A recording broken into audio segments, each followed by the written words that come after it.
Karena dampak dari peperangan yang nanti akan dirasakan oleh calon 144.000 itu adalah suatu dampak yang tidak dirasakan oleh orang lain. Karena apa? Setan hanya menyerang calon 144.000, tidak menyerang orang-orang yang lain. Oke? Kalau yang ini terjadi ini adalah dirasakan oleh seluruh orang-orang, ya. Tidak hanya calon-calon 144.000. Ya, kalau gitu ini tidak menjawab apa yang kita tanya. Lanjut. Ya, sekarang terjawab ya, perang-perang yang sekarang sementara terjadi, jangan kita arahkan kepada Sakaria pasal 14. Jangan kita ikut-ikutan terkecoh. Ya, ini adalah perang dari Yeremia 25 ayat 32 33 dan Yeremia pasal 30. Dela geser. Del, terus Del. Ya. Ah, kita terus nih. Bahwasannya angin puyuh dari Tuhan itu keluar dengan murka besar, suatu angin puyuh yang terus-menerus, yaitu akan menimpa kepala orang jahat dengan penuh kesakitan. Kita lihat jawabannya penjelasan Victor. Angin puyuh ini ialah peperangan yang bukan datang lalu kemudian reda secepatnya. Ini akan terus bertahan. Yaitu akan dimulai pada bagian terakhir dari masa umat Allah tercerai-berai di antara bangsa-bangsa kafir. Yaitu menjelang kelepasan. Ini semuanya tertulis di dalam Simbolikot buku 4 ya saudara. Jadi bukan ciptaan-ciptaannya saya sendiri. Nanti saudara bisa uji sendiri. Buka ke bukunya. Ya. Jadi ini adalah perang yang diramalkan di dalam Yeremia 30 ayat 23. Jadi perang yang sekarang terjadi di Palestina ini, bukan di Palestina, apa Hamas di Gaza, itu menggenapi Yeremia 25 ayat 32 33 dan Yeremia 30 ayat 23. Dan dikatakan di dalam nubuatan ini, perang itu akan terus bertahan. Jadi kalau gitu, perang ini akan jalan terus sampai dengan perang dari nubuatan Sakaria pasal 14. Ya, jadi artinya nanti dunia ini pada saat 144.000 dilepaskan itu dalam kondisi yang mengerikan, saudara. Ya, mengerikan dari nubuatan alamannya Nabi Nuh, ya, juga akan terjadi kondisi peperangan. Jadi ada gempa bumi, ada segala macam. Aduh, ngeri. Saya nggak bisa ramalkan karena itu semuanya masih terjadi di depan. Nah,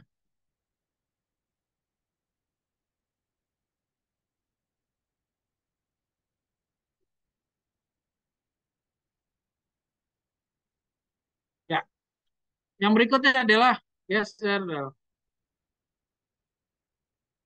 ya. Ini yang diramalkan oleh dari buku Simbolikot. Nanti akan ada pemimpin-pemimpin dunia yang akan jatuh, akan diturunkan secara paksa. Ini belum terjadi.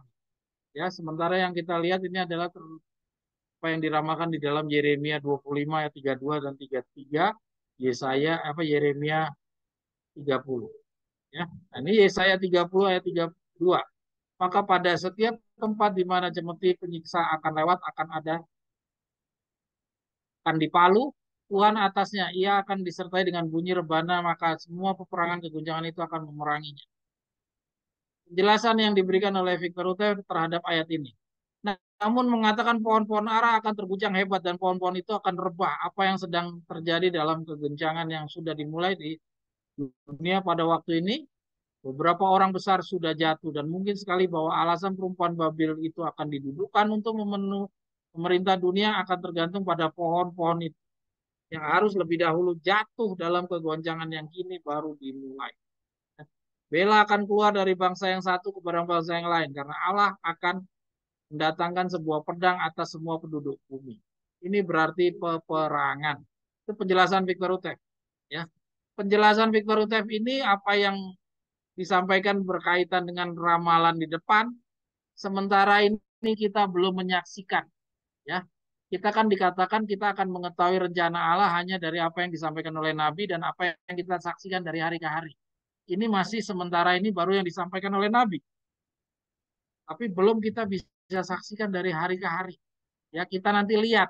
Ini Indonesia sedang akan ikut pemilu 2024. Amerika juga akan ikut.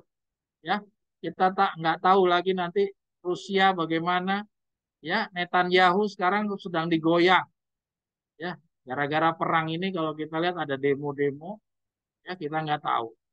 Ya, kita nggak tahu apakah nanti mereka akan dijatuhkan. Ya, Amerika lagi cari pemimpin baru, nanti akan jadi cari pemimpin baru. Indonesia juga. Kenapa Indonesia saya sebutkan? Karena Indonesia ini nanti akan punya peran di Raja Selatan. Ya, nanti kita lihat. Ya, siapa yang jadi pemimpinnya? Apakah nanti dijatuhkan di tengah jalan? Karena ini kan akan arahnya kepada perempuan Babil yang akan duduk memerintah. Ya, jadi artinya lebih mendekati kepada waktu kelepasan, bukan pada saat sekarang. Mungkin sekarang ini masih belum tergambarkan apa yang kita baca dari. Oke, lanjut. Inilah.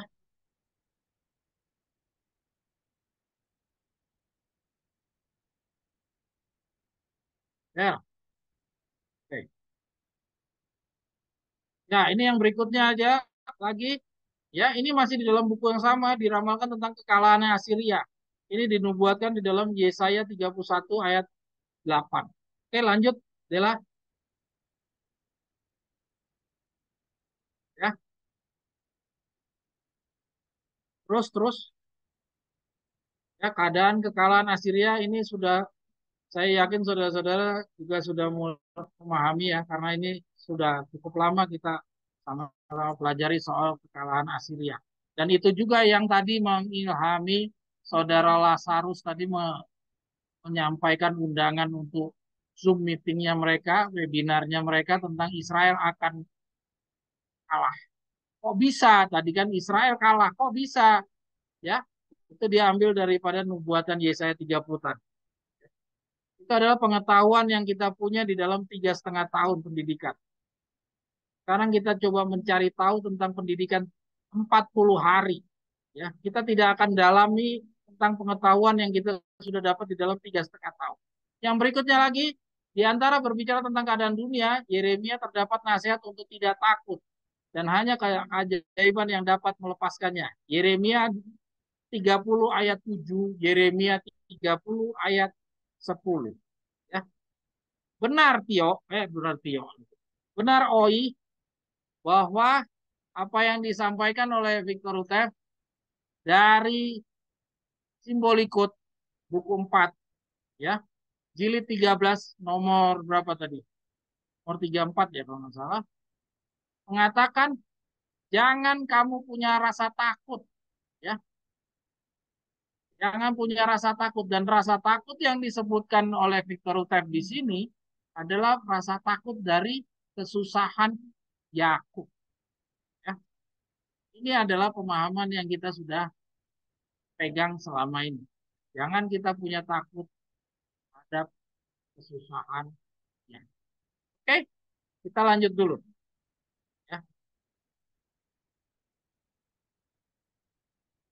Oke, kita baca itu penjelasan Victor Utev. Yakub tidak boleh takut karena ia akan dilepaskan daripada kesusahannya. Allah akan pergi melepaskannya melalui suatu keajaiban. Sekiranya ia itu bukan sesuatu masa kesusahan yang benar-benar mengerikan, maka mereka akan perlu diberitahu untuk jangan takut dan jangan kecil hati. Ia akan merupakan suatu masa kesusahan yang hebat tepat menjelang Yakub dilepaskan. Ya. Jadi pastilah penegasan yang mengatakan bahwa ada sebuah pelangi di balik setiap awan akan tepat dalam hal ini. Yeremia 30 ayat 11-13, karena aku akan bersamamu demikian firman Tuhan untuk menyelamatkan dikau, sesungguhnya aku menamatkan nasib semua bangsa. Ya. Dia bilang, aku tidak akan menamatkan nasibmu, tapi aku akan mengoreksi kau dalam timbangan. Dan tidak akan kubiarkan engkau sama sekali tidak dihukum. Nah, ini artinya tahun 144.000 sesuai takarannya nanti akan mendapatkan kesusahan Yakubnya itu seberapa besar. Masing-masing orang akan berbeda-beda. Ya, itu ukurannya adalah Tuhan yang punya. Ya, tapi apakah takutnya ini terhadap perang? Ya, di sini Victor Utev tidak jelaskan. Tapi yang jelas kita diingatkan di dalam masa perang inilah calon 144.000 akan dilepaskan. Dan pada saat dia mau dilepaskan, dia akan menghadapi sebuah kesusahan. Dan kesusahan itu adalah kesusahan Yakub sebagaimana yang kita sudah pahami selama ini. Victor Utep tidak jelaskan tentang kesusahan Yakub ini. Ya, Victor Utep tidak jelaskan kesusahan Yakub ini datang dari mana. Karena pemahaman yang sudah kita punya, yaitu Yakub itu akan mendapatkan kesusahan dari saudara-saudaranya, itu sudah cukup banyak kita dapatkan. Tapi kesusahan yang bagaimana dari saudaranya, kesusahan yang bagaimana, nah ini belum kita dapatkan pengetahuannya dari buku Simbolikut buku 4 ini. Ya. Nanti akan kita lihat kesusahan dari saudaranya itu dalam bentuk apa. Ya, ya. Kita lihat. Kita coba lihat lagi di bawah. Kita lanjut ke dalam.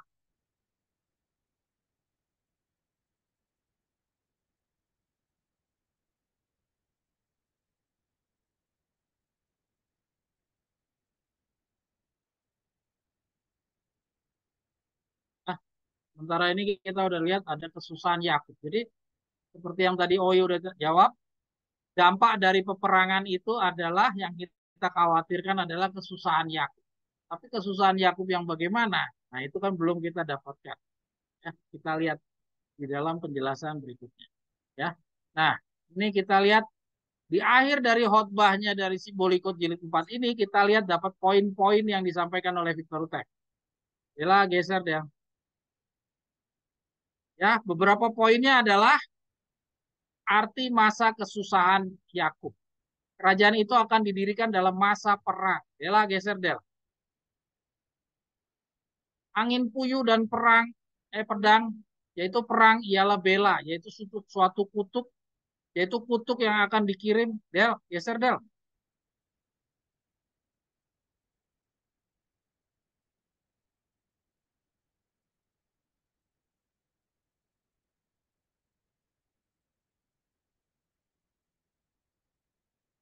Ya, oke. Okay.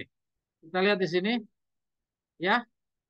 Itu bukan saya yang menyimpulkan bahwa perang yang sekarang ini adalah bukan perang dari Sakaria pasal 14. Ya, itu adalah perang dari Yeremia 25 ayat 32 dan 33 atau Yeremia 30 tadi yang kita sama-sama baca. Itu Victor Utep sendiri yang menyampaikan. Itu di poin C kita baca. Angin puyuh dan pedang, yaitu perang ialah bela, yaitu kutuk yang akan dikirim kepada segala bangsa, kepada siapa Tuhan akan mengirimkannya. Bela, yaitu perang yang huruf D, akan pergi dari bangsa yang satu kepada bangsa yang lain dan akan berlaku lama. Ya, C dan D ini adalah kesimpulan yang Victor Hutef buat dari Yeremia 25 dan Yeremia 30, bukan dari perang dari Sakaria pasal 14. Umat Allah akan dilepaskan dalam suatu masa kesusahan yang besar, ya.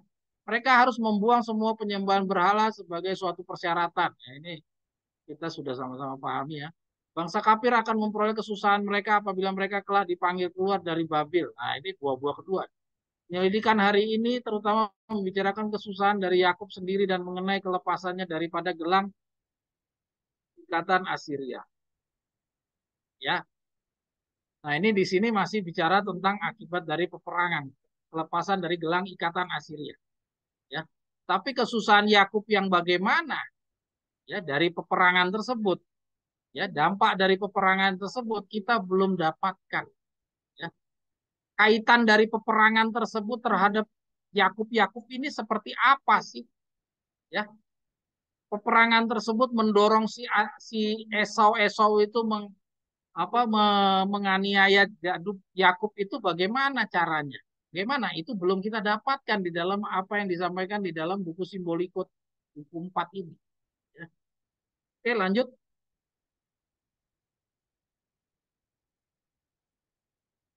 Oke. Nah, ini ya catatan yang kita dapatkan ya. Ketakutan yang dimaksudkan dalam nubuatan Yeremia ini adalah ketakutan terhadap kesusahan Yakub. Tapi kesusahan Yakub akibat dari peperangan seperti apa itu belum kita dapatkan. Ya. Kesusahan Yakub yang kita dapatkan dari Yeremia ini adalah kesusahan Yakub yang sebagaimana kita pahami. Tapi kaitannya dengan perang itu apa? Kita belum dapat. Ya, oke, kita terus adalah dan dunia kemarin hari ini esok ya buku yang kedua dunia kemarin hari ini esok. Di dalam buku dunia kemarin hari ini esok dia membahas nubuatan Daniel ya. Ini adalah kabar-kabar perang ya yang kita bicara ini tentang peristiwa-peristiwa peperangan. Kita dalam rangka mencari jawaban kekhawatiran apa yang harus dirasakan calon-calon 144.000 yang apakah kekhawatiran kita berbeda dengan kekhawatiran orang-orang yang tadi posting ataukah sama saja? Kita belum sementara lagi menelusuri untuk mendapatkan jawaban pertanyaan tersebut. Ya, kita sekarang lanjut kepada buku yang kedua, Dunia Kemarin Hari Ini Esok. Ya, di dalam nubuatan apa di dalam buku Dunia Kemarin Hari Ini Esok, ya, ini Victor Utef mengulas dari nubuatan Daniel pasal 11. Ya, di mana di sana dia berbicara tentang dua raja, yaitu Raja Utara dan Raja Selatan. Nah, Raja Utara itu ada Lysimachus, Seleucus, Romawi. Yalah, jangan digeser deh. Ya itulah ya tadi itu tadi Raja Utara, Raja Selatan, masing-masing gelar-gelar Raja Utara itu bergeser satu sama lain. Nah, ini di dalam penguasaan terhadap tanah Palestina, ini Raja Utara dan Raja Selatan ini saling berganti-gantian penguasaannya. Nanti saudara bisa baca. Ya, itu yang paling pertama di tahun 305 sebelum Masehi itu dikuasai oleh Ptolemy sebagai Raja Selatan. Terus yang berikutnya Romawi tahun 63 sebelum Masehi. Terus yang berikutnya Romawi Rohani, ya.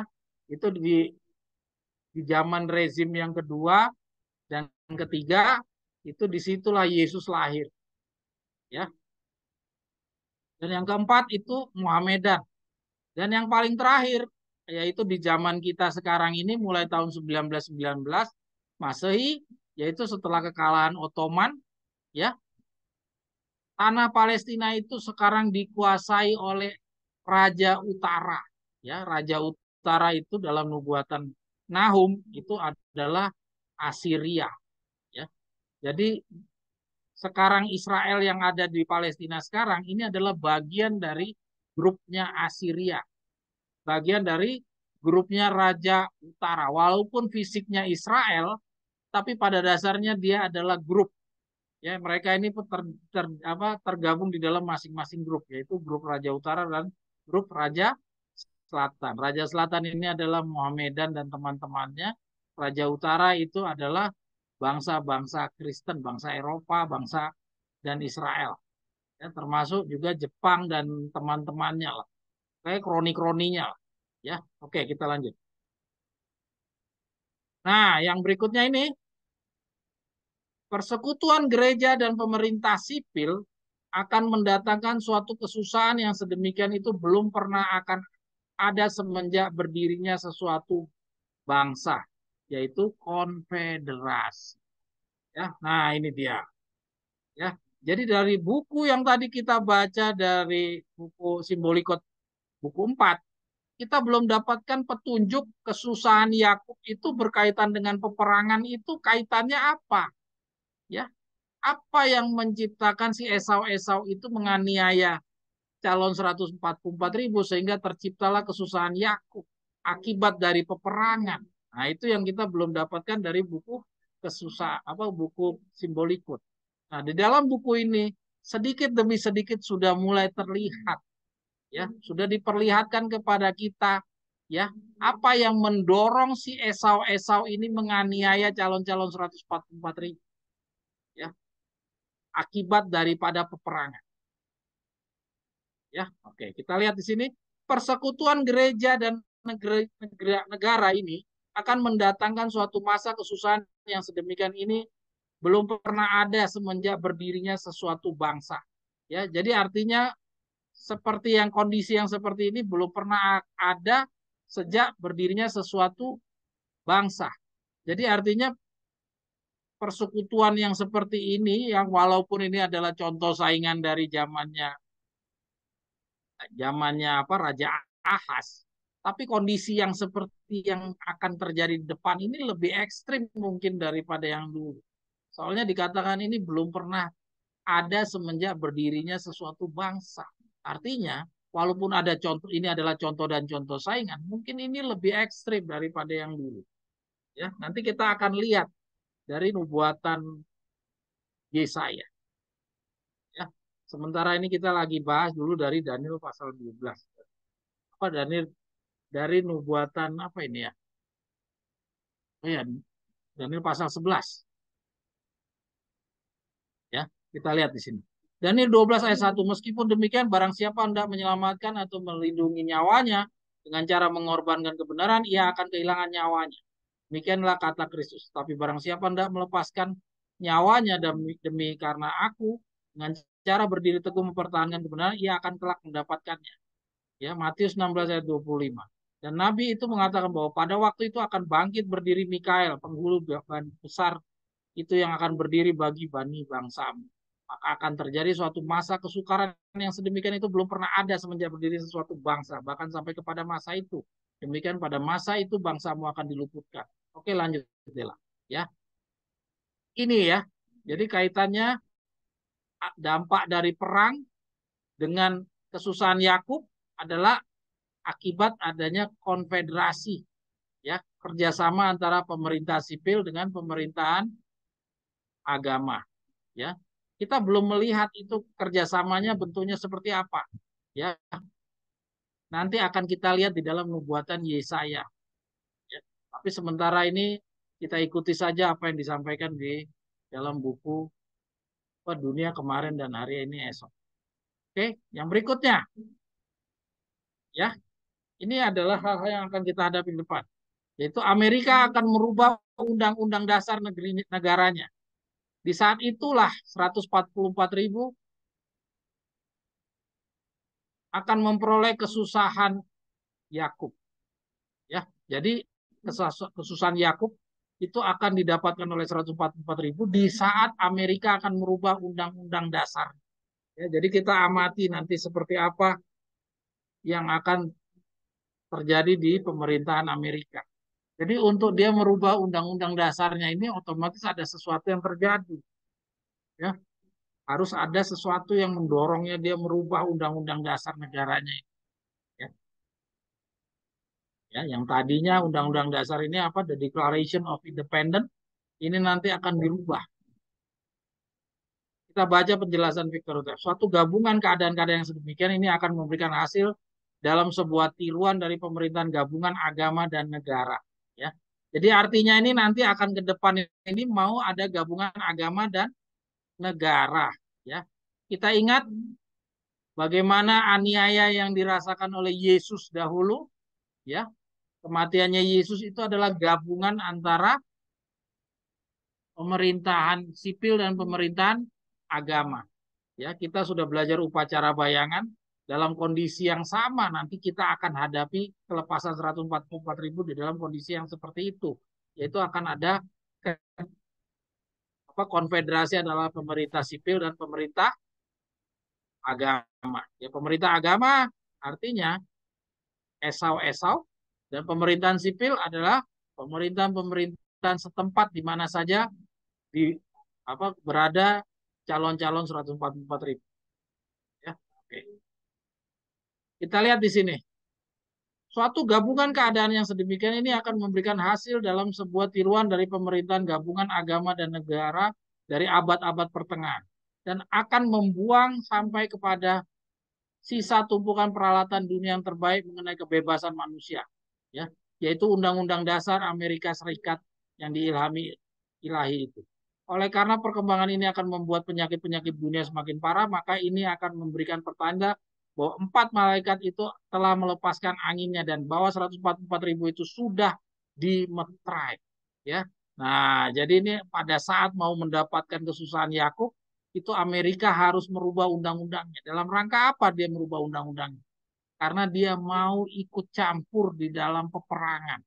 Ya, kalau sekarang the Declaration of Independence, dia kan undang-undangnya adalah kebebasan. Jadi undang-undang ini mengikat pemerintah Amerika untuk ikut campur tangan kepada negara yang akan dia bantu. Tapi dengan nanti dia mengubah undang-undangnya, maka dia punya payung untuk ikut campur memasuki peperangannya orang bangsa lain. Ya, sekarang ini mengarah ke sana. Maka itu sekarang ini 2024 Amerika pun juga akan ganti presiden. Nah, presidennya inilah yang akan jumlahnya 666 dan mereka dia inilah yang akan mendorong untuk penggantian undang-undang dan dia akan berubah menjadi suara dengan suara naga, menyuarakan seperti naga. Di saat itulah nanti baru terjadi peperangan yang kita akan menantikan itu. Bukan sekarang. Sekarang yang terjadi ini belum arah ke sana. Perlahan-lahan nanti akan ke sana. Oke, kita lanjut. Raja Utara menguasai tanah Palestina di periode akhir zaman. Ya, ini yang tadi kita udah sama-sama baca ya. Di tahun 1919 pemerintahan Ottoman tuh ya kalah. Ya. Oke, kita lihat yang berikutnya. Nah, bangsa Muhammadan yang dahulu dikuasai atau bersama dengan Raja Utara akan melepaskan diri. Ya, ini semua ada tanda-tanda zaman yang kita akan saksikan di depan. Ya, ini sementara ini belum terjadi. Ya, diramalkan Edom, Moab dan ibu negara Bani Amon, yaitu orang-orang dari Transjordania. Nanti mereka semuanya akan melepaskan diri dari grupnya Raja Utara. Kan Mesir, Mesir sekarang dan apa Dubai lah semuanya itu nanti sementara ini kan masih cocok nih sama negara-negara Eropa. Masih satu gabungan lah. Walaupun terjadi perang di Gaza, Mesir sama sekali tidak ada simpatik-simpatiknya sama orang-orang Islam. Mereka tetap tenang-tenang aja berada dengan teman-teman Eropa. Ya, ini menunjukkan belum mengarah kepada perang dunia ketiga. Kenapa? Karena belum nyenggol Yerusalem. Nanti kalau udah nyenggol Yerusalem, barulah ini keluar semua. Orang-orang ini akan simpatisan sesama Islamnya akan keluar. Oke, lanjut. Ya, ini sementara kita lagi bicara bangsa-bangsa, kita belum dampak kepada umat Allah. Ya, ini yang masih terjadi di bangsa-bangsa. Oke, kita lihat kembali lagi di dalam pemahaman yang kita punyai dari buku ini, fokus buku dunia kemarin dari ini dan esok dengan menggunakan nubuatan Daniel pasal 11 adalah membicarakan keadaan bangsa-bangsa yang bertikai di dunia. Kaitannya, adalah geser. Kaitannya dengan calon 144.000, ia hanya menyampaikan akan bangkit berdirinya Mikael membela Bani bangsa. Ya. Jadi dia belum tegas menunjukkan kaitan perang tersebut dengan calon 144.000 itu seperti apa. Ya, kesusahan Yakub yang dihasilkan daripada perang itu terhadap calon 144.000 itu seperti apa. Ya, kita belum begitu jelas tampilkan oleh buku dunia kemarin hari ini esok. Kita lanjut di dalam buku yang berikutnya. Ya, kita sementara ini belum mendapatkan jawaban yang memuaskan terhadap pertanyaan kita. Apa yang perlu kita khawatirkan? Ya, calon-calon 144.000. Apakah kita khawatir kepada perang dunia ketiganya atau kita perlu khawatir terhadap hal yang lain? Itu yang belum kita dapatkan. Kita lanjut kepada kabar-kabar perang meramalkan. Nah, kita lihat di sini buku kabar-kabar perang meramalkan ini dia mempunyai dua bagian, ya. Dia nanti akan berbicara tentang buatan Nahum dan nubuatan Nahum ini berbicara dari bangsa-bangsa yang bertikai. Ya. Nanti akan ada lagi nubuatan Yesaya pasal 7 dan Yesaya pasal 8. Ya. Ya. Secara sedikit demi sedikit kita tergiring untuk mendapatkan jawaban atas pertanyaan kita. Kita lanjut. Yang pertama kita lihat terdapat 4 petunjuk yang diberikan oleh Victor Rutev. Ya. Petunjuk yang pertama terjadi di dalam masa kereta-kereta dengan obor-obornya yang bernyala-nyala melaju di jalan-jalan. Artinya perang dari nubuatan Nahum ini yang akan terjadi di depan, ya, yang diramalkan dari nubuatan Nahum ini, itu berbicara di saat dunia dalam kondisi yang seperti sekarang, yaitu energi mekanis telah berkembang. Itu di poin yang kedua. Ya, petunjuk yang kedua. Ya, artinya peperangan yang diramalkan nubuatan Nahum ini adalah di zaman kita. Ya. Yang ketiga, Del geser Del, kuasa Assyria. Nah, jadi pertikaian yang diramalkan dari nubuatan Nahum ini, kalau tadi Daniel meramalkan dari Raja Utara dan Raja Selatan, buatan Nahum meramalkannya dengan Assyria dan dia yang menghancurkan berkeping-keping. Itu petunjuk yang keempat kita lihat. Ya, petunjuk yang ketiga adalah Assyria yang mempunyai gelar keturunan. Ya, merupakan contoh dan contoh saingan dari kerajaan Assyria kuno yang pernah berkuasa. Ya, terus yang gelar yang petunjuk yang keempat, ya, itu adalah dia yang menghancurkan berkeping-keping. Ya, ini adalah gelar yang waktu dahulu di zamannya genapannya Perang Dunia Kedua, itu gelar itu dipegang oleh Hitler. Tapi keadaannya dia ini di akhir zaman kita nggak tahu. Contoh saingannya bagaimana. Oke, Assyria dikalahkan tertulis di dalam nubuatan Nahum 2 ayat 5 sampai 8 ya.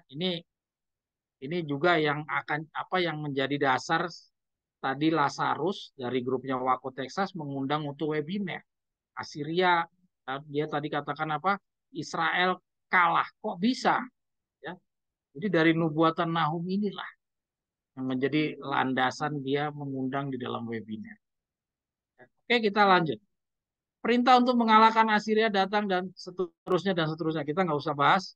Jadi intinya nubuatan Nahum ini dia memfokuskan tentang Assyrianya, ya bangsa-bangsa yang berperang dan bangsa-bangsa yang berperang yang difokuskan dari nubuatan Nahum adalah Assyrianya. Sampai Assyrianya kenapa kok dia dikalahkan, apa alasannya Assyria dihukum, ya kenapa kok dia yang menghancurkan berkeping-keping disuruh untuk mengalahkan Assyria, ya Assyria ini adalah contoh daripada Niniwe, ya dari zamannya Yunus, ya. Nah, yang F itu juga kita sudah dapatkan juga petunjuk bahwa Assyria itu dikalahkan karena ikut serta menghancurkan carang-carang, ya.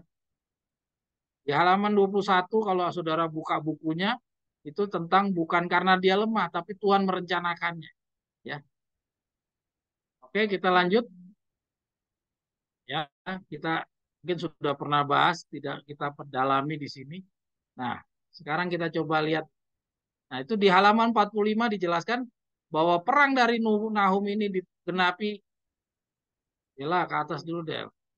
Perang dari Nahum ini ya dikatakan tergenapi di Perang Dunia yang kedua. Tapi peperangan yang dinubuatkan Nahum ini belumlah sepenuhnya selesai. Karena selesainya Perang Dunia dan perang yang diramalkan oleh Nahum ini akan terselesaikannya pada saat Assyrianya kalah.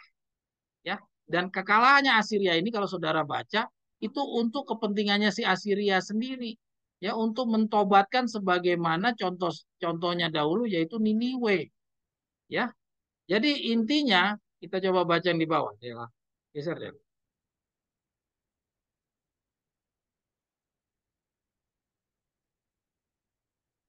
Intinya adalah oleh karena fokus ramalannya kepada pertikaian Assyria, maka kaitannya dengan calon 144.000 adalah hanya kepada lepasnya gelang ikatan Assyria.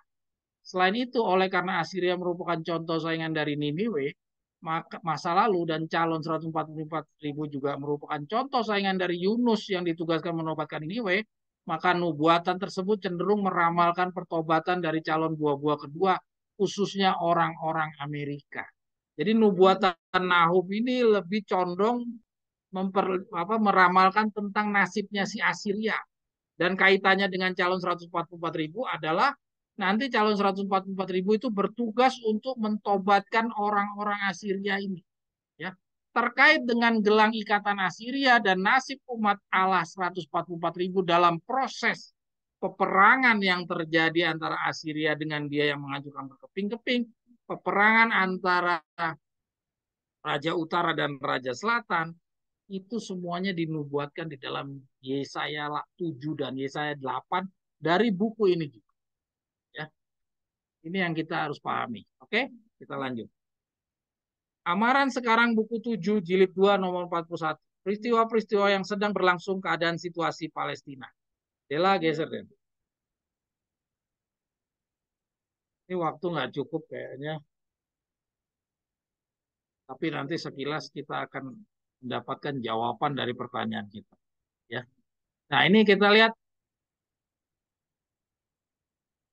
Nah, buku Amaran Sekarang jilid 2 nomor 41 ini, ya, itu Victor Houteff dalam mengkhotbahkannya, dia membicarakan peristiwa yang sedang berlangsung, keadaan situasi Palestina, dan betapa dekatnya pemisahan itu menunjuk kepada buku kabar-kabar perang meramalkan, yang artinya ia mengarahkan kepada nubuatan Nahum juga, ya, terkait bicara tentang keadaan perang-perang, dia menggunakan buku kabar-kabar perang meramalkan.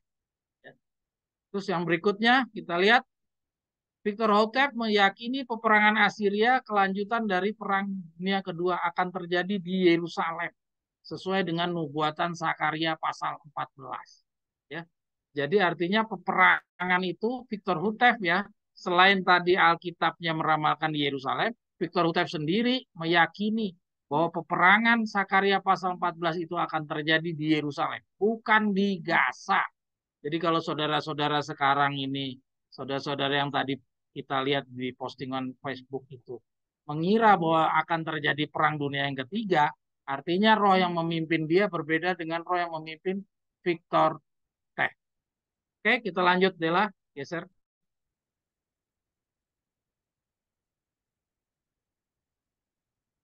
Akhir dari Perang Dunia Kedua mendorong terbentuknya blok timur dan blok barat. Nah, ini yang diramalkan di dalam Amaran Sekarang jilid 2 nomor 41. Jadi akibat dari Perang Dunia Kedua, akhirnya dunia ini satu sama lain sudah mengumpul di dalam kelompoknya masing-masing. Sementara yang diceritakan di dalam Perang Dunia Kedua ini masih blok timur dan blok barat. Tapi mendekati ke akhir zaman ini nanti akan menjadi kelompok Raja Utara dan Raja Selatan. Karena blok-bloknya itu lebih mengarah kepada pengaruh agama. Ya, kalau apa yang terjadi perang blok timur dan blok barat di zaman dunia Perang Dunia Kedua itu belum mengarah kepada agama. Oke, lanjut deh lah.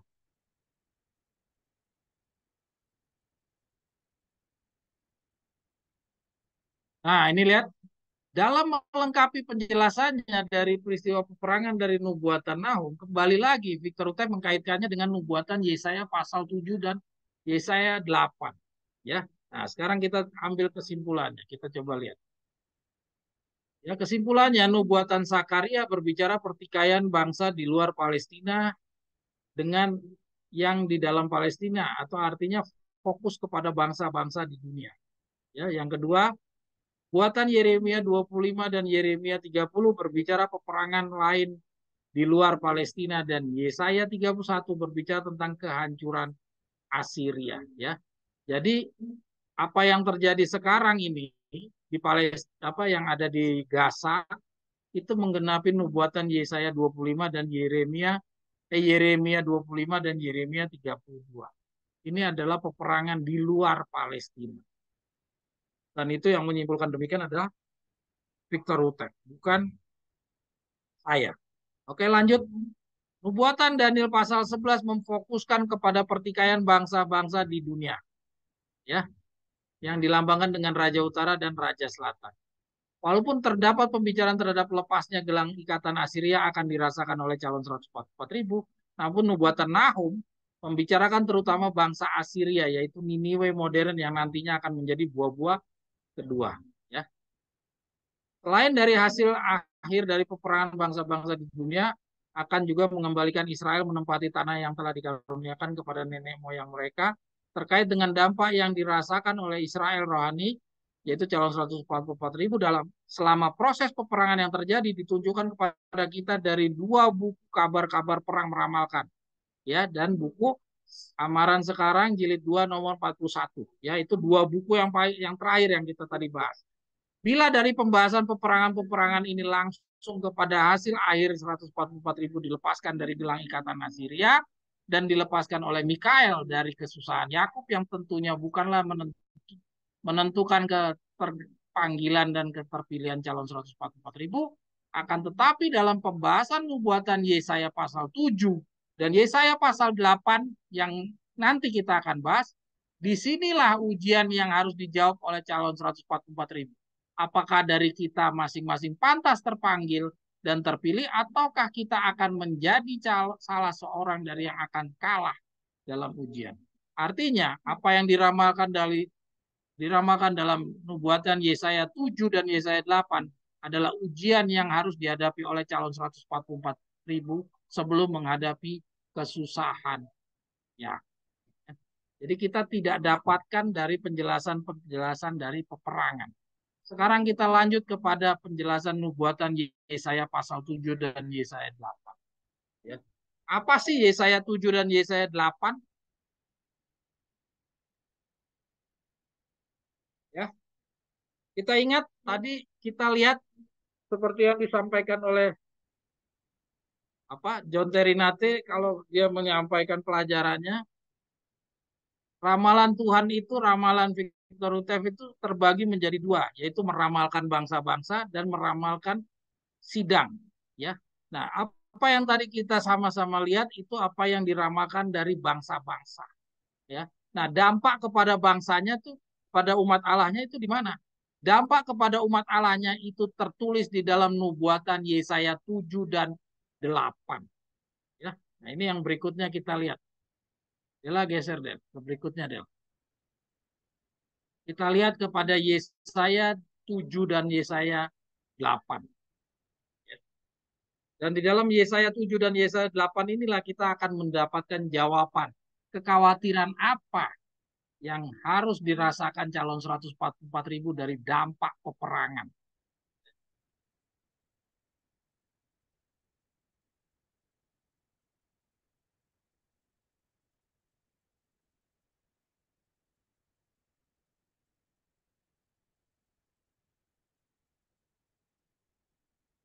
Ya, kita kembali lagi kita lihat konfederasi.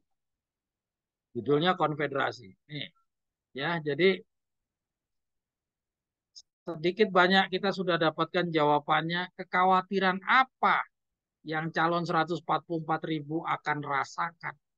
Ya, yang berbeda dari kekhawatiran yang orang-orang dunia akan khawatirkan. Kalau orang-orang dunia khawatir akan perang, ya. Kalau orang calon-calon 144.000 itu kekhawatirannya terhadap apa dampak dari peperangan tadi. Kalau orang-orang dunia khawatir terhadap perang, itu khawatirnya mengenai apa? Ya, seperti yang tadi kita sama-sama baca itu kan apa? Kekhawatiran mereka terhadap peperangan, kekhawatirannya akan kepada misalkan ekonomi lah dan segala macam. Tapi kekhawatiran yang akan dirasakan oleh calon 144.000 dari dampak perang adalah kekhawatiran terhadap apa? Yaitu terhadap konfederasi. Dan itu dinubuatkan di dalam Yesaya 7 dan Yesaya 8. Ya. Kita lihat Yesaya 7 dan Yesaya 8 ini juga bagian dari kabar-kabar perang meramalkan. Ya, kita lihat nubuatan Yesaya 7 Yesaya 8 ini berbicara dari pengalaman bangsa Israel dan bangsa Yehuda di zamannya Raja Ahaz. Ya, kita lihat di sini. Yang poin kedua kita lihat Yesaya 7 dan Yesaya 8 menceritakan pengalaman bangsa Yehuda di masa Raja Ahaz. Kita loncat aja karena waktu ya. Dela geser Del. Dela geser Del. Ya, untuk memberikan jaminan perlindungan, ya saudara-saudara mungkin sudah pernah baca ya. Dela kebanyakan Del gesernya Del.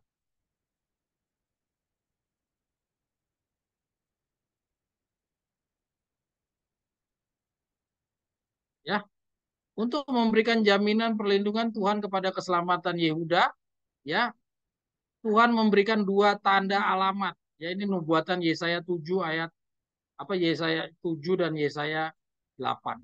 Ya, Tuhan memberikan dua tanda yaitu kelahirannya Immanuel dan kemunculannya atau kelahirannya Maher Salal Asbas.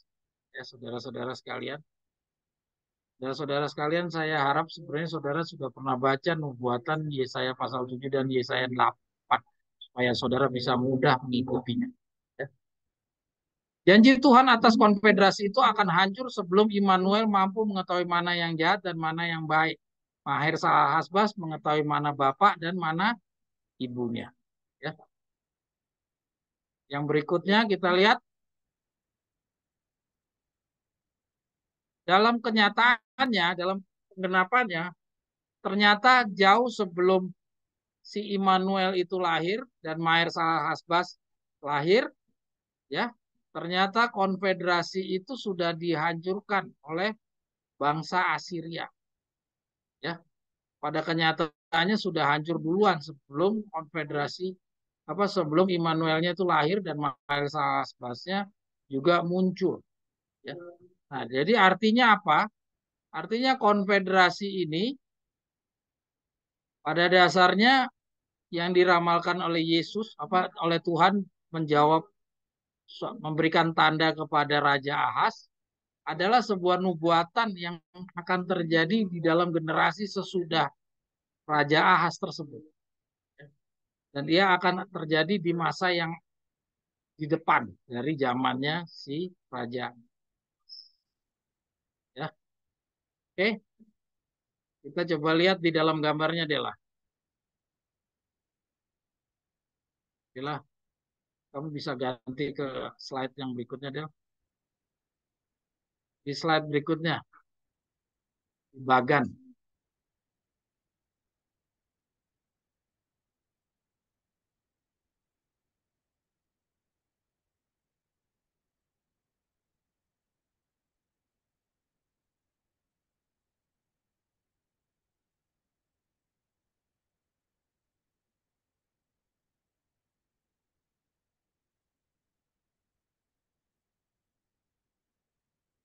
Ya, ini ya saudara-saudara sekalian,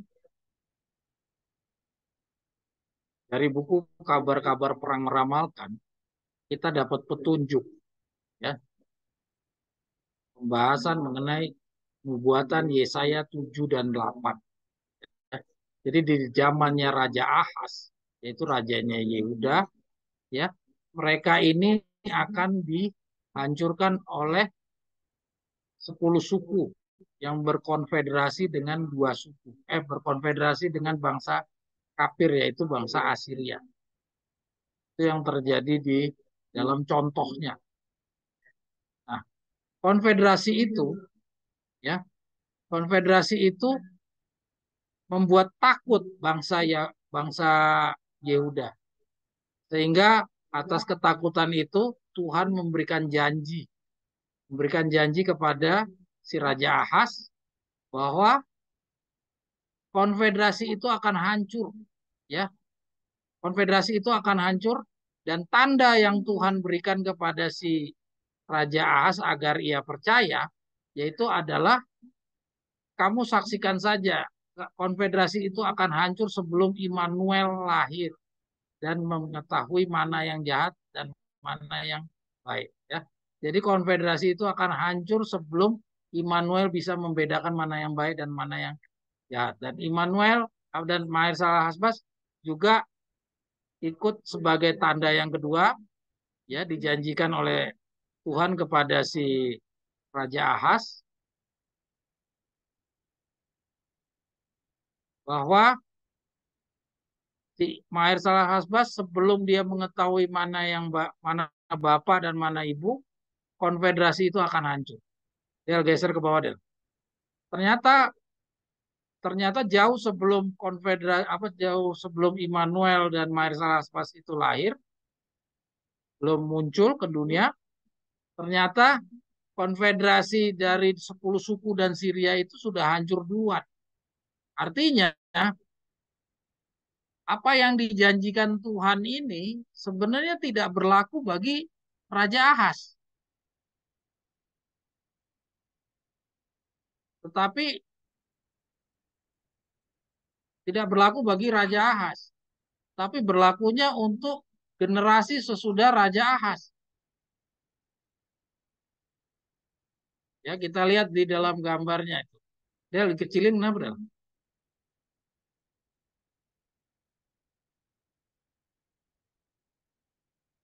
Del, dikecilin Del.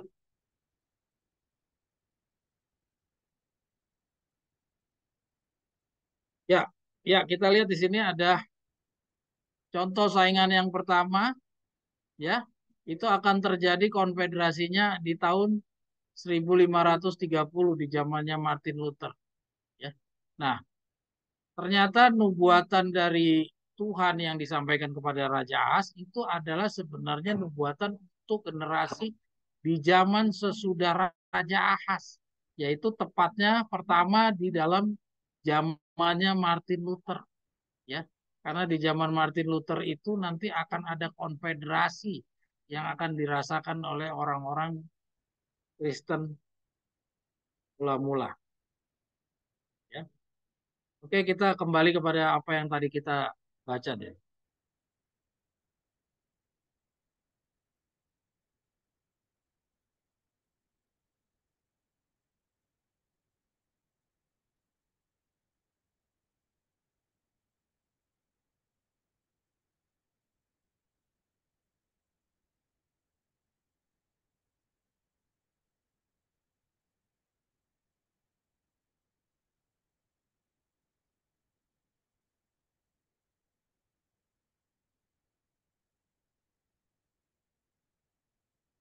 Ya, kita coba lihat di sini.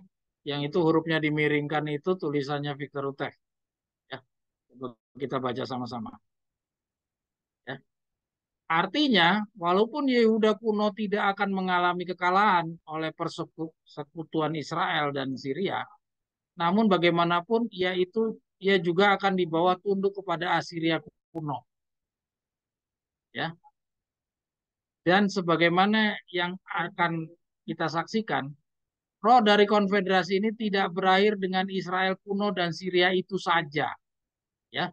Nah, jadi Victor Utef katakan bahwa roh dari konfederasi ini tidak selesai hanya di zamannya Yehuda kuno yang lalu saja, ya. Artinya, dia akan menjadi contoh dan contoh saingan bagi periode selanjutnya sesudah dia. Yaitu kapan? Kita baca yang berikutnya. Namun karena kenyataan sejarah yang sederhana bahwa kedua kerajaan ini telah runtuh berabad-abad lamanya sebelum Immanuel lahir, maka hal ini memberikan ketidakcocokan waktu yang hanya dapat disesuaikan oleh kesimpulan bahwa seluruh empat bangsa itu, Yehuda, Israel, Syria, dan Assyria yang terlibat dalam tindakan sejarah ini adalah merupakan contoh bagi empat bangsa lainnya yang akan bangkit pada sesuatu masa menyusul kelahiran Immanuel. Ya. Karena sesudah kelahirannya, Israel dan Syria akan dikalahkan oleh Assyria. Ya. Nah, jadi kita bisa lihat di sini, di dalam paragraf ini dijelaskan oleh Victor Utef bahwa apa yang terjadi di dalam zamannya Raja Ahaz, ya, itu merupakan contoh bagi contoh saingannya di masa yang akan datang dari zamannya Raja Ahaz. Ya. Dan keempat-empatnya pun juga akan merupakan contoh dan contoh saingan Yehuda, Israel, Syria, dan Assyria. Ya. Dan katanya di sini dijelaskan bahwa contoh dan contoh saingan itu nanti akan tergenapi di saat sesudah kelahirannya Israel, Syria akan dikalahkan oleh Assyria. Nah, jadi di dalam periode perjanjian baru, ya, setelah Yesus lahir. Jadi tak dapat tiada harus ditemukan dalam sejarah Kristen suatu kekuatan Kristen yang murtad, yang bersekutu dengan sesuatu kekuatan kafir Syria, sampai kepada air pembauran atau kehancuran orang-orang Kristen kuno itu. Dan satu-satunya konfederasi yang sedemikian ini di dalam sejarah Kristen ialah penggabungan yang tidak suci. Bela geser del.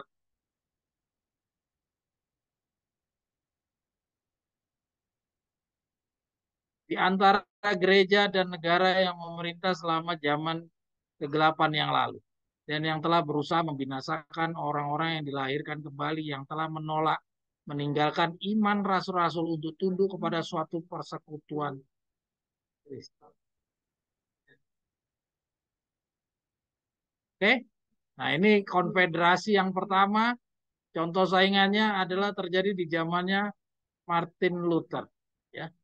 Nah, kita lihat di situ dengan demikian dari kata-kata di atas dapatlah kita simpulkan bahwa ramalan janji Tuhan kepada bangsa Yehuda di zaman Raja Ahas tersebut barulah tepatnya tergenapi di zaman Martin Luther, yaitu masing-masingnya menggenapi lambang Yehuda, yaitu digenapi para pengikut Martin Luther, lambang Israel, 10 suku digenapi oleh orang Kristen mula-mula yang tidak benar, ya gereja Katolik, lambang bangsa Syria digenapi oleh pemerintahan Romawi Katolik, lambang bangsa Assyria digenapi oleh pemerintahan negara Protestan, yaitu Jenderal Bertir dari Prancis. Oke, ini adalah contoh saingan dari konfederasi. Oke. Yang berikutnya terkait dengan gelang ikatan Assyria. Selanjutnya Victor Rutev memberikan petunjuk. Ah, di sini kita coba lihat apa hubungannya Victor Rutev dalam menjelaskan kabar-kabar perang meramalkan, mengkaitkan nubuatan Nahum dengan nubuatan Yesaya 7 dan 8. Ya. Kalau dari pengalaman ceritanya, apa penggenapan contoh dan contoh saingan dari peristiwa konfederasi di zamannya Raja Ahas dan di contoh saingannya di zaman periodenya Luther, kita belum melihat dampak dari perang Nahum itu belum terlihat. Karena perang nubuatan Nahum yang tadi, ya Assyria dengan dia yang menghancurkan berkeping-keping itu berlakunya masih di depan. Ya, di zaman di zamannya kita ini, ya.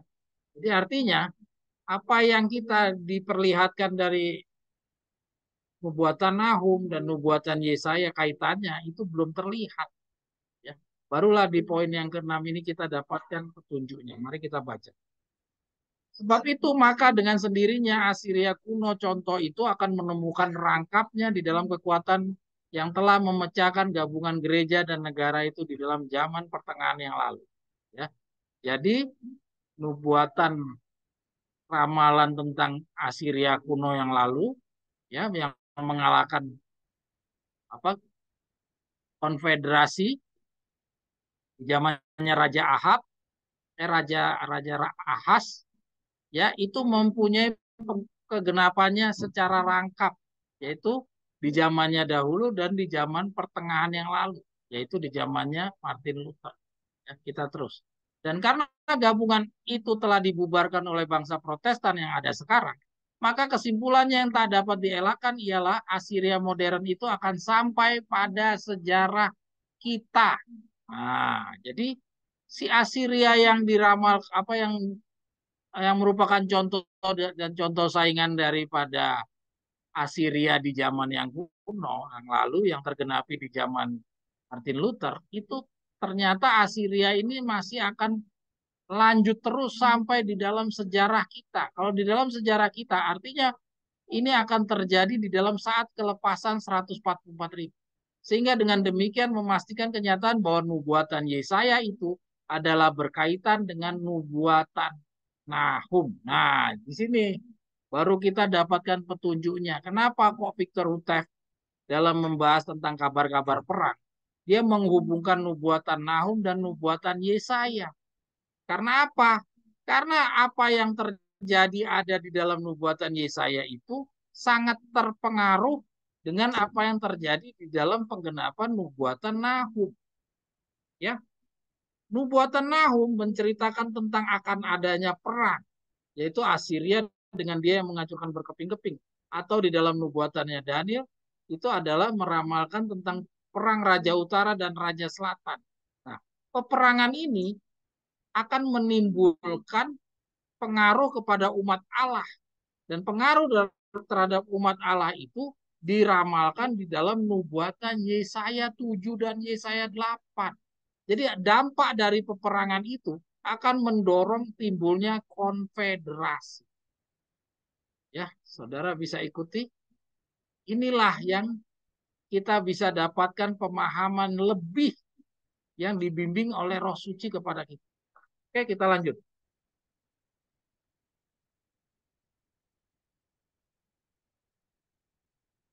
Nah, kita lihat di sini.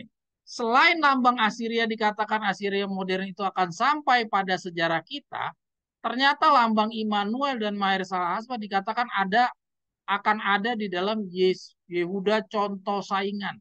Artinya lambang Yesaya 7 dan Yesaya 8 ini berbicara tentang pengumpulan 144.000. Mari kita baca penjelasan Victor Utek.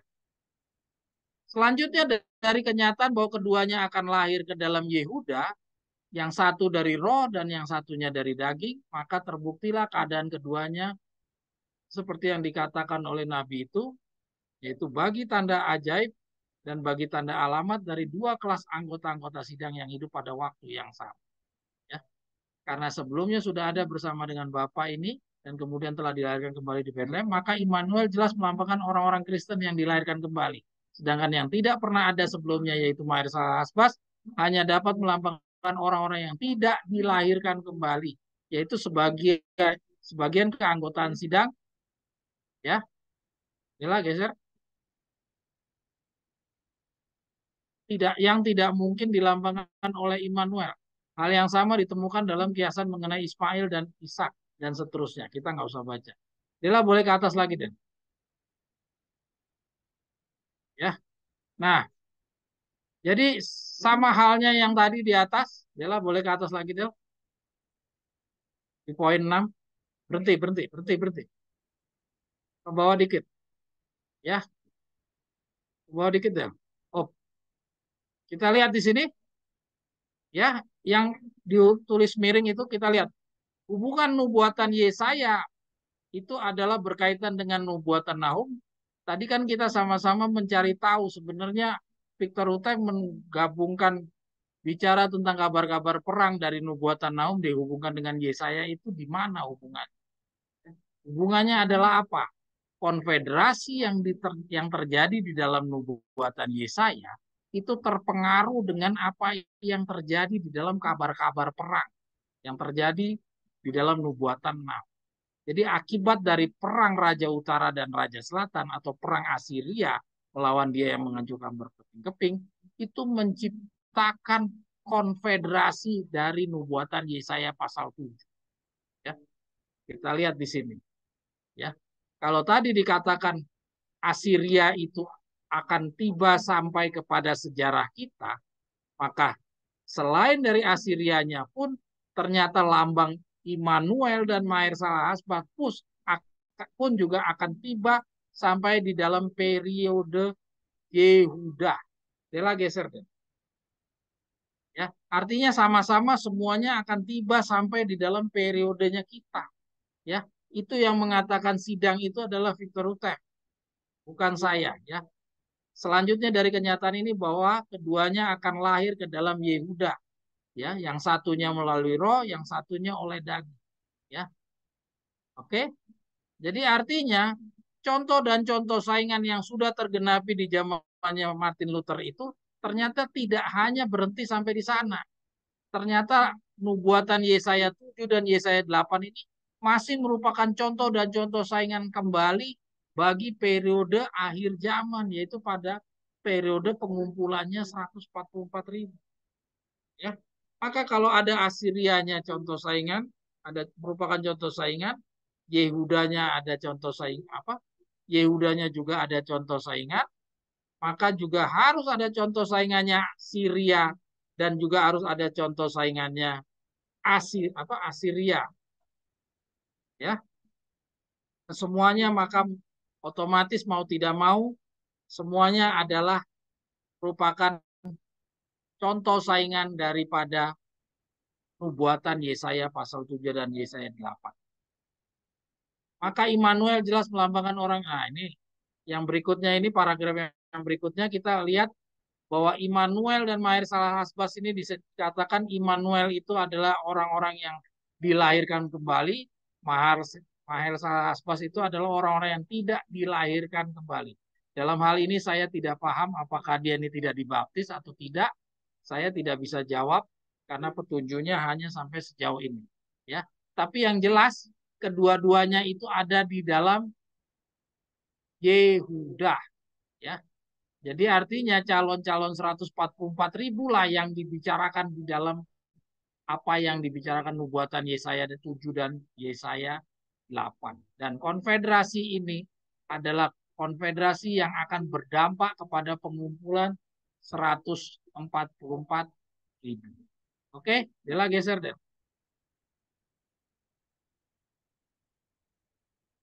Dua lambang Immanuel dan Maher Salah Sebas ini, bila kita coba memahami keberadaannya dalam penjelasan Ellen G. White dari cerita pengalaman kelahiran Yesus di Bethlehem, maka kita dapat pahami Immanuel adalah merupakan gembala-gembala Bethlehem dan Maher Salah Sebas merupakan orang-orang Majus. Ya, jadi kalau kita mau kaitkan dengan ramalan yang lain, ya, dengan tulisan penjelasan nubuatan yang lain, ya, maka kita akan bisa dapatkan gambaran bahwa Immanuel itu adalah merupakan contoh yang sama dengan gembala-gembala Bethlehem dan Maher Salah Hasbas adalah contoh yang sama dengan orang-orang Majus.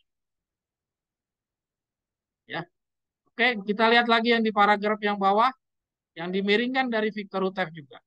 Untuk membedakan mana yang jahat daripada yang baik, akibatnya mereka harus mencapai pengetahuan ini di dalam masa periode Assyria. Ya, yang berikutnya itu untuk Immanuel.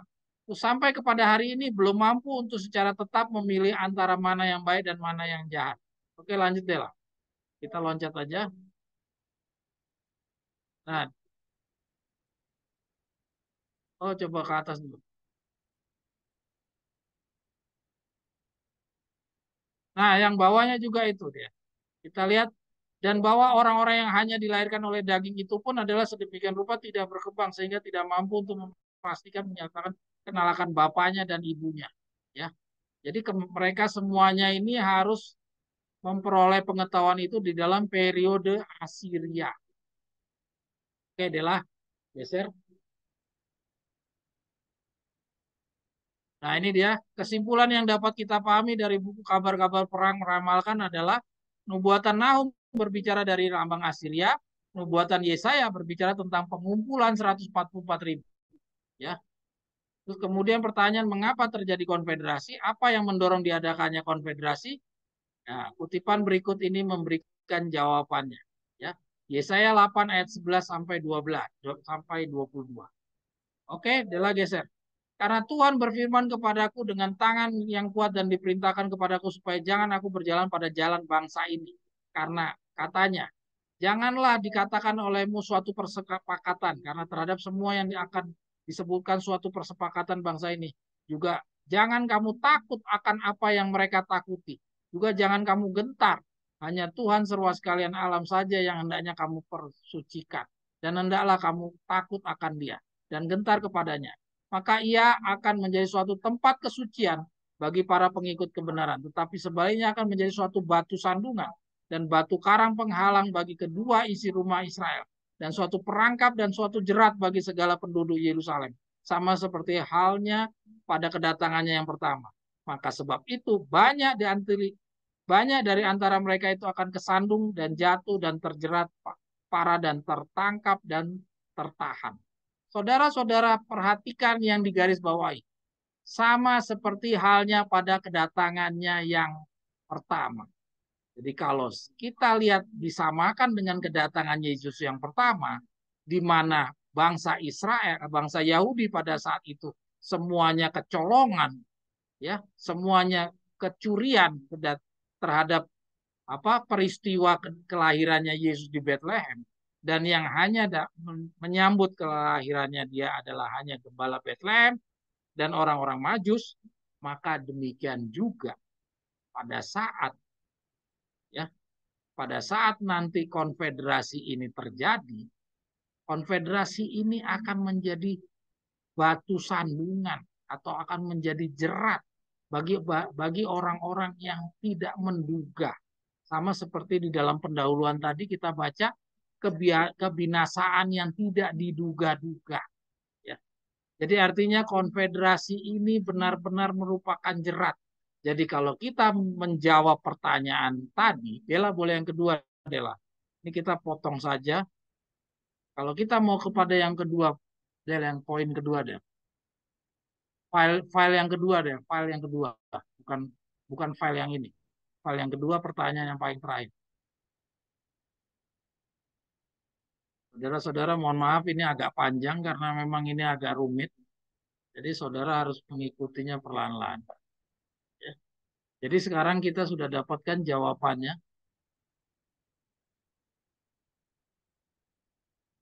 Paling bawah deh, pertanyaan paling bawah. Pertanyaan paling bawah deh. Pertanyaan paling bawah. Paling bawah. Paling bawah deh.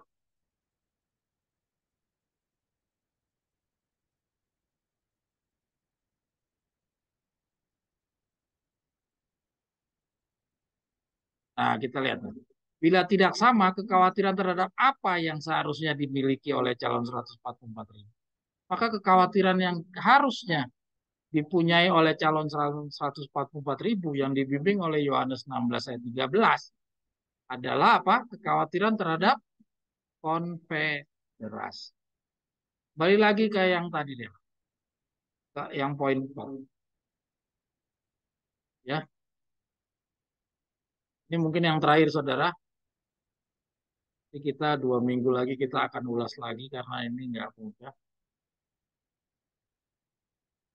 Ya. Jadi kekhawatiran calon-calon 144 bukan yang ini deh lah.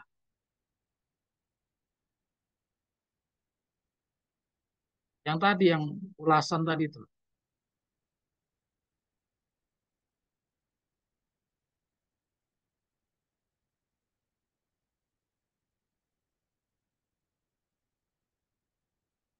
Yang tadi yang di zamannya Yesus lahir tuh.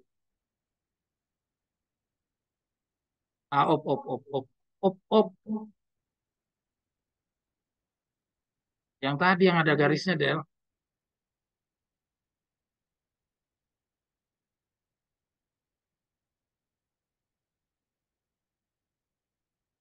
Terus, terus, terus, terus.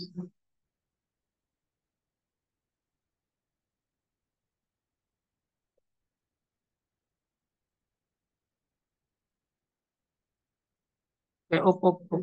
Nah, op, op, op, op. Ah, ya itu tuh sama seperti halnya pada kedatangannya yang pertama. Ya, geser dulu sedikit, Del. Atas dikit aja. Dikit lagi. Ah, op. Ya, janganlah dikatakan olehmu suatu persekutuan terhadap semua mereka yang akan disebut suatu persepakatan bangsa ini. Juga jangan kamu takut akan apa yang mereka takuti. Dan juga jangan kamu gemetar. Karena Tuhan serwa sekalian alam saja yang hendaknya kamu sucikan. Dan hendaklah kamu takut akan dia dan gentar kepadanya. Maka ia akan menjadi suatu tempat kesucian. Tetapi sebaliknya akan menjadi suatu batu sandungan dan batu karang penghalang bagi kedua isi Israel, yaitu perangkap dan suatu jerat bagi segala penduduk Yerusalem. Ya. Jadi itu adalah, jadi konfederasi ini adalah suatu jerat bagi segala penduduk Yerusalem. Ya.